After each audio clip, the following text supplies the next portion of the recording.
right, welcome back to the One Bar and Lupagus show. I'm One Bar with a very, very thirsty Lupagus, and now that the season is completely in the books, we're gonna look at the top 5 surprises, whether they're good or bad, of the Vikings 2020 season. Lupagus, how you feeling now that the season's over?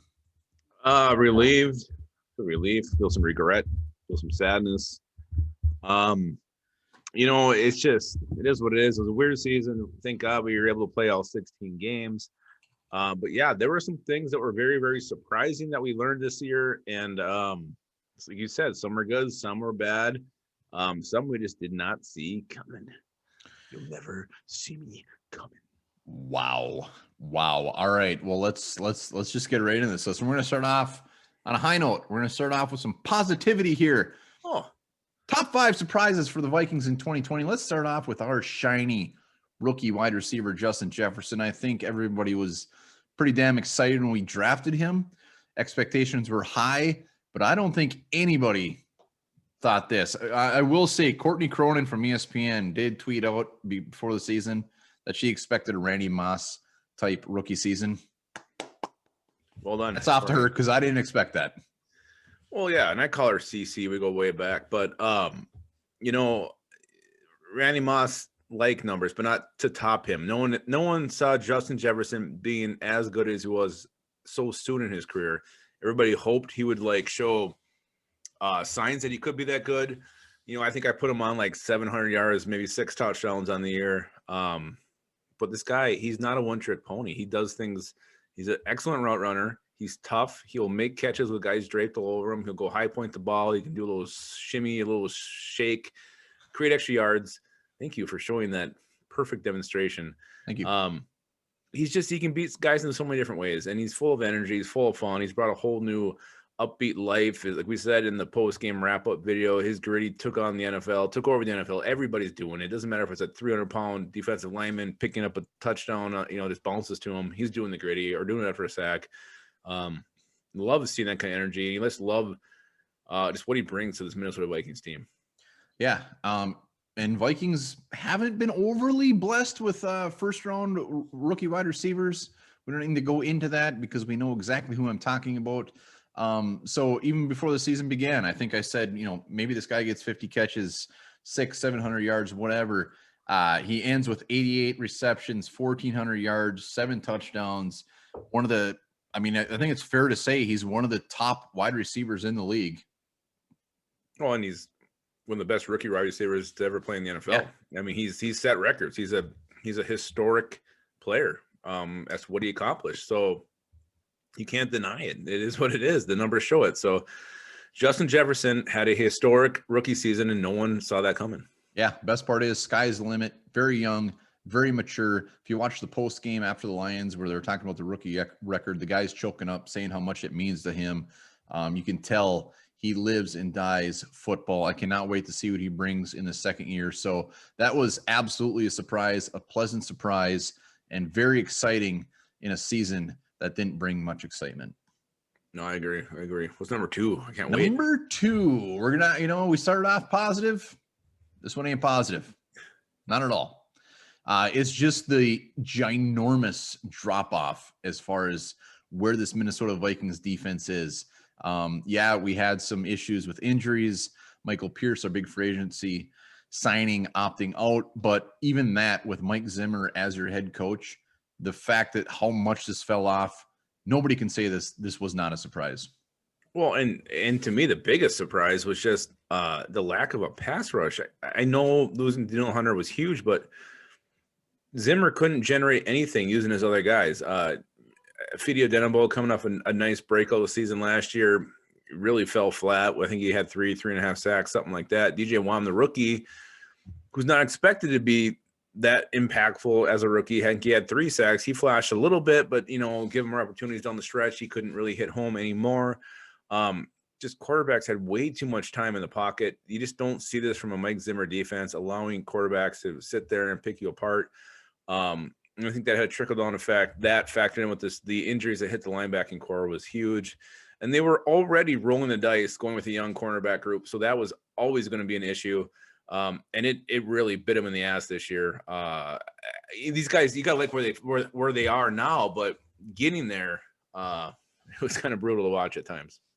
Yeah, and it's not even really that fair to put much of this on DJ Wanham. In a real season, he probably would have just took a back seat, maybe went in situational pass rush. I mean, today he started against the Lions. He's still very raw. He is a rookie. My biggest issue with this is Zimmer. I expected more out of Zimmer. I expected more out of some of these veterans like Odenabo. Did not show up, did not do a ton. I mean, I'm not saying he's terrible by any means, but I really expected him to step up. Guys like Anthony Harris, expected him to really step up. They just didn't do it. We knew there was going to be bumps in the road with this young secondary, like you said, but I really wish one of these vets would have stepped up and just helped carry this team to at least a mid-level defense. It was pure shit defense.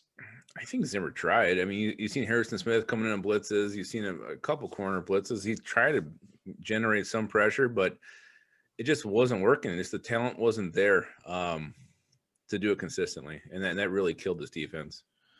All right, let's move on to our next one. Number 3, again, not an overly positive one. It's just how bad our special teams were, especially after last year when our special teams seemed to be getting on track. This year, complete effing mess, to the point where we actually had to replace our long snapper. Yeah, and going into the season, I think I actually wrote an article how they were going to be surprisingly good. I could not have been more wrong. Everybody thought they were going to be good. They should have been good. Look what they did. You use a 5th round pick on a guy you just tab as your return man, punt and kick. You use a 5th round pick on a guy most didn't have being drafted. You would hope Rick Spielman's right on this. He was not right. KJ Osborne showed nothing, no wiggle, no burst, no real reason to show that he should have been drafted at all. Then you keep Dan Chesina, who, he's really fast. He's a fast guy, but he would overshoot guys. I mean, I was pointing, I wasn't just waving, but he was overshoot guys. Then he missed tackles. He's supposed to be the special teams ace. You keep him over a guy like Alexander Holland, so you now lose to the Browns because you don't put him on the active roster. We'll see how that shakes out down the road. But then you got to go to the kicking. I mean, Dan Bailey just extremely inconsistent all season long. And then just the weird things we saw. The 2 blocked punts in one game, gave up a huge kickoff return to the Bears in the first time we played them. Just a lot of weird shit. Bad snaps, which, you'd mentioned with replacing Austin Cutting with Andrew DePaola, whatever the hell his name is. So this was just he earned the right to get his name pronounced right. He had a good season. He did. And it's just bizarre. I mean, I think the Vikings, they had 13 punt return yards through 15 weeks of the season. It's just embarrassingly low. Just one of the worst units you've ever seen, top to bottom on a professional sports team. And the fact Marwan Malouf was never fired should be number 6 on this list, because that is very surprising too. Well, and I'm sure he probably shouldn't feel overly confident about his job moving forward. I'm guessing that will be addressed, but top to bottom, our whole special teams, kicker, punter, return specialists, everybody's on the block, and I expect a completely different squad next year. And like you said, our punt return average was 3.5 yards. Clearly the worst in the league. 3.5 yards. I don't know how that's possible to only average 3.5 yards a punt return. But it was worse in the league, no doubt about it. Dan Bailey, not even worth going into. Everybody knows about it. Pure crap, will be changed, but it was a very, very, very, very big surprise. It was just how bad it was. So bad, historically bad. All right. Next up, a big old surprise. This is the Yannick Ngakoue situation. And I don't see this as a surprise. I see this as damn near shocking. Well, it's shocking on 2 fronts. Number one, if the Vikings made the deal to get him, Daniel Hunter wasn't out at the time yet. I mean, they must have known it didn't look good. So I think that's why they went out and made the move. But as fans, as what we do, to not have any idea that Hunter's situation was as bad as it was. Bringing in Ngakoue, we were excited. We were pumped seeing these two together. You made the Step Brothers or Sack Brothers graphic that went viral on Twitter. We're all excited to see these guys play together. We never got a chance. It was never probably really going to happen because Hunter was never going to play the season with his neck injury. So, Ngakoue, yeah, he had 5 sacks in 5.5 games, 6 games with the Vikings, and he actually going to finish as the Vikings sack leader. And then they go ahead and trade him when they were 1-5, season looked all but lost, trying to get something back, which you can't really blame Spielman for doing. You get a third rounder back, and I think like a later pick, was it next year, a 5th or a 6th or something, but you get something back. Yeah, now you got to bite the bullet and lose your 2nd round pick for making that trade, making that gamble. But I get it. I get why they did it. Yeah, it's not so much the surprise is the fact that they did it. I'm glad they went out there. I'm glad they were aggressive. At that point, they did not know they were going to be pure shit this year, which we were. So I like the effort. The fact is that they just traded him away for a 3rd rounder after week 5, 6, whatever it was. That was the most surprise. The whole situation was just weird. Like you said, glad they got some compensation back. We lose a 2nd rounder for basically nothing. He was our leading sack artist for the year. He went on to, I believe he has 8 sacks on the year total. I think he had 3 more after that. So the whole situation was just weird. Clearly they knew that Hunter wasn't going to be here when they made the trade. So I like that they went all in. Just didn't work out. And supposedly he wasn't playing within the system, not doing what he was told. I read that too. So maybe there was something naughty, something to that. But yeah, they try to make the team better. It didn't work out. Again, but don't try to recoup that 2nd round pick just to get it back. If there's a guy at 13, 14 who can help the team, don't just move out because you want your 2nd round pick back.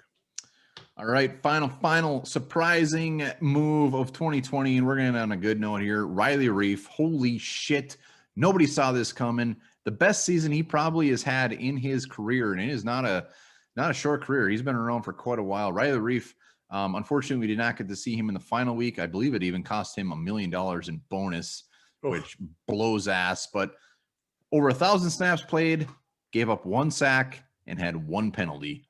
That is not normal. Well done, Riley Reef. Well, yeah, and what's crazy, he was a pubic hair away, boink, depending on where it is, from being cut.